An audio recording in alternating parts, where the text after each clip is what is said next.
What's up guys? I just want to start off by saying this is not a video calling Rocket League bad in any way. I love this game.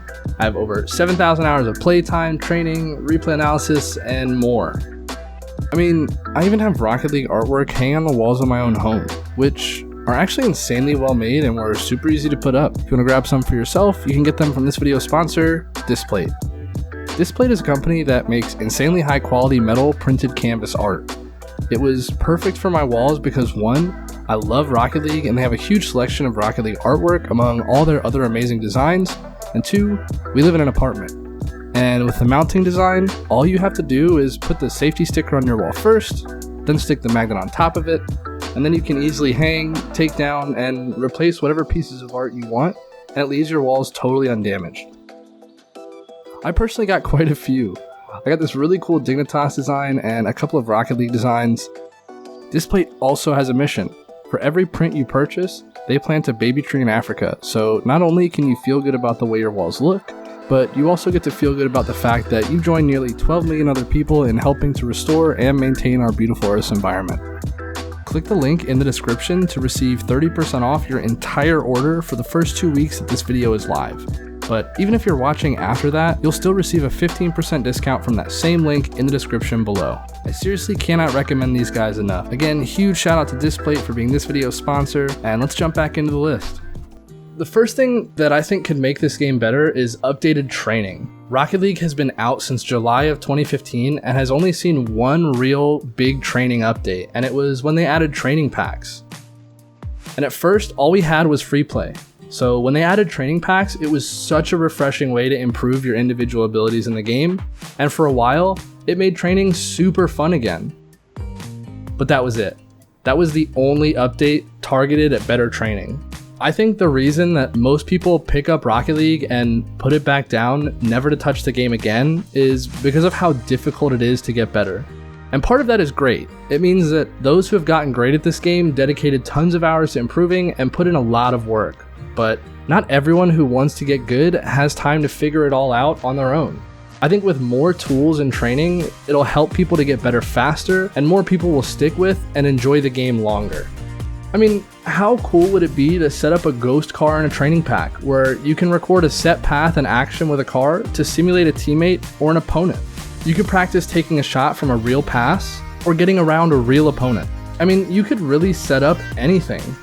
Just a setting that allows you to record the movement of your car and play it back in the training pack while you're doing that shot. There's even some smaller things, like what about adding a timer to a training pack so that a player can move for 3 seconds before the ball is launched into its path? Or what about allowing the pack maker to spawn the person in who's playing the pack with a set amount of momentum to start, or from an awkward position mid-air so you can practice recoveries and momentum control. Right now, packs are just so limited and it makes improvement so difficult when all you have is the one-dimensional training pack or free play by yourself, which leads me into my next topic. Party training. Imagine inviting your friend to your party and queuing up for a ranked game, which is something I'm sure that we all do.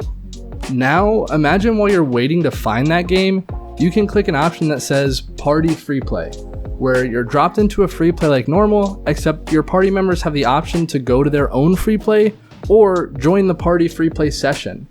You could use this free play session to get a feeling for playing with your teammates, warm each other up, and just get an overall feel for playing with that person that you invited to your party. And you can do all that while waiting for the match that you're searching for.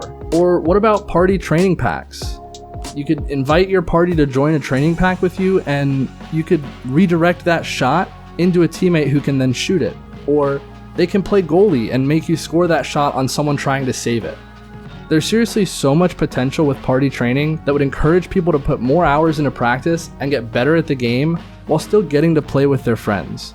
I bet there's a lot of people out there who don't do training just because it can get so lonely. Training may not be for everyone, but why not give everyone the option to train together? Next up, we've got workshop support. Since the beginning of Rocket League, the community workshop on Steam has always been there and available for anyone who plays the game, as long as they play it on PC. This is ridiculous. It's such an unfair disadvantage for anyone who plays this game on console. Workshop maps allow for such a unique experience, whether it be training in solo aerial or dribble maps, or using third-party programs to set up a lobby with friends on one of the many great party game maps that people like Lethamyr have built. They add an entirely new element to the game where people build a completely different custom map to make you do literally anything. You could race against your friends in an obstacle course, or fight to bump each other off of a platform in the sky, really whatever you want. But only people on PC get to experience it, and only those with a bit of tech knowledge get to do them with friends. In my opinion, Rocket League should have an in-game system for workshop maps, similar to how Fortnite has a building mode for any player to put together anything their imagination sees. This would allow for tons and tons of maps to be created and shared using a similar method to the training pack codes. You can share a code with your friend that gives them access to this custom map you built to train whatever you want, play whatever you want, or really just mess around in your own creation. As of right now, the custom map community is very niche and requires you to have knowledge in map building softwares that, unless you're an engineer, you probably won't know how to use. Not to mention how much content this could add for people like myself who make videos. Sometimes it can be really difficult to come up with an idea for a video because of how limited Rocket League is. There's very few game modes, most of which aren't entertaining to watch because of how many videos there are on these game modes already. With more supported workshop map systems, the content ideas are potentially endless. Now, let's talk about the ranking system. To be fair, creating the perfect ranking system is probably next to impossible. You'll always leave somebody unhappy no matter how it's done, but I think we can definitely do better than what we currently have. With the way the ranking system works right now, the highest rank in the entire game is achieved once you reach 1515 MMR, and MMR is just a number that represents your rank. Once you make it there, congratulations, you've proven you can be better than 99% of players, and that's an awesome achievement. But you've obtained the last possible rank reward in the game, and let's be honest, how many of us are actually using those rewards that we get from our ranked placements? Now, this wouldn't be such a big problem, except for the fact that there's no ranked decay whatsoever. This is causing more and more players' ranks to inflate because the top level players are literally 500 and even more points above the threshold for GC. To put that into perspective, that's the same point difference it takes to get from Diamond to Grand Champ. As the higher level players move further and further up away from this threshold, the skill required for this threshold gets lower and lower since there's less competition and less skilled opponents gatekeeping their proper ranks. Not to mention, these ranked players who can get so many points above Grand Champ get no reward for it.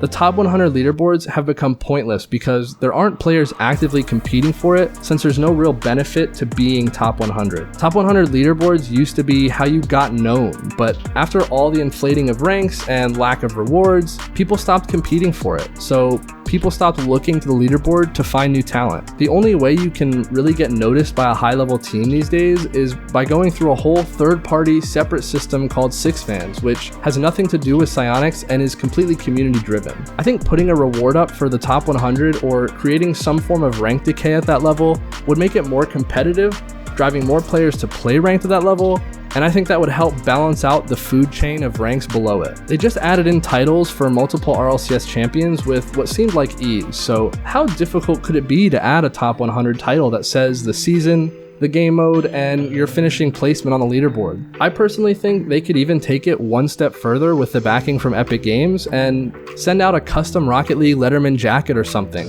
like League of Legends does, but do it for the top 10 players in each game mode every season. And I get it, this caters to such a small group of the entire population of players, but I think it's worth considering when most of the content creators for Rocket League fall into that small group and have a large influence on the population of players that are the majority. When you have top level players constantly saying ranked is pointless, it's not fun, or joking about people celebrating being on the top 100 leaderboards, it's probably really discouraging for the people who see that rank as their goal, and they're hearing all these bad things about the game once you make it there. I think creating incentive for the high level players to keep playing will indirectly affect the rest of the player population. Now, I know I said these are in no particular order, but as cliche as it sounds, I saved what I think is the best for last: a player committee. I think having a council of like 10 to 20 players who fall into a certain criteria of experience or even voted in by the community that Psyonix can reference anytime they want to make changes to the game or receive suggestions from this committee in general would bridge the gap between what the community wants and the direction Psyonix wants to take their game. The current community interaction is at such a minimum, and the few interactions we do see often end with no real answer. It discourages the community and makes us feel like the devs of the game we spend a lot of our time on don't quite care how we feel about it. There's a lack of transparency and communication that creates this separation between the game devs and the community they've created. With a player committee voted for by the community, I think Psyonix would have a good idea of what their community wants at all times and could communicate through this committee and make things much clearer for everyone involved, especially those of us who make a living on Rocket League. Our lives and our futures depend on the success of this game, and when we're clueless as to what's coming next, it makes our loyalty to this game extremely risky for ourselves and those who rely on us. I think if this was the only thing changed about the way things are run, then many other things would follow because Psyonix would have a direct contact with their community and could see the impact it would have on those who love this game so much before actually committing to whatever changes they want to make. It would essentially be a community testing grounds for new update ideas, new item ideas, and more, without it being public information so that the things that aren't committed to are never really expected by the public. It's really discouraging to see the potential of such an amazing game that Psyonix has created go unused. There's so much more that Rocket League could be than just car soccer day in and day out. And with the success it has had in such a niche and truly new genre, imagine where this game could be if it tapped into more than what it currently is. What are some things that you think they should add to the game that would make it better? Let's talk about it in the comments below. I'm sure you guys have a lot of great ideas that I didn't list in this video, and I'd love to hear them. If you enjoyed the video or like Rocket League content in general, make sure to hit that thumbs up button on this video and subscribe to the channel to keep up to date on my uploads. I appreciate you, yes, you watching right now for doing that. But as always, thanks for watching.